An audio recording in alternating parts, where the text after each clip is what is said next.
कोकणात येताना बऱ्याचदा असं वाटलं की आपण कुठे थांबायचं, कसं थांबायचं आणि बजेटचे सगळे रिस्ट्रिक्शन्स होते. But first of all I would like to thanks to mister Sanjay sir, ज्यांनी आम्हाला खूप म्हणजे इतक्या कमी बजेटमध्ये कोकणामध्ये आणि इतक्या छान वास्तूमध्ये तुम्हाला कुठेच मिळणार नाही. मी खूप माझी R&D केली आणि जिथे नाही तिथे मी ट्राय केला की कुठे मिळू शकतात आपल्याला स्वस्तात कॉटेज.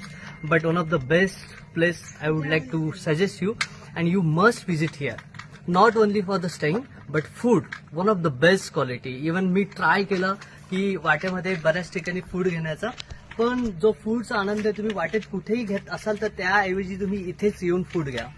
आणि ऑफकोर्स काय केलं बर्थडेला? कुठे पार्टी केली?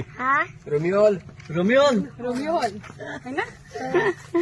काय केलं तिथे? डान्स केला? मला खूप आनंद झाला साका कदमला येऊन. माझ्या दोघे मुलांनी खूप एन्जॉय केला. स्पेशली म्हणजे माझ्या मोठ्या मुलांनी जे काल गाणं म्हटलं ते मला खूप आवडलं. कोण होता सिंगर मोठा मुलगा? त्यातला सिंगर त्याचा जन्म झाला सिंगरचा त्याच्या. अच्छा, म्हणजे इकडेच त्याला कळलं की आपण गाणं म्हणू शकतो.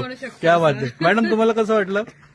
All good? Yes sir. Actually खरं सांगायचं तर ही ट्रिप, कोकण ट्रिप आमच्या फॅमिलीची फर्स्ट ट्रिप होती आणि ऑफकोर्स आम्हाला ही अविस्मरणीय ट्रिप आम्हाला अशी सेलिब्रेट करायची. त्यांनी ऑफकोर्स टचवूड ती झाली and only because of Kadam sir. Thank you so much. So please please please don't hesitate to book your weekends, to book your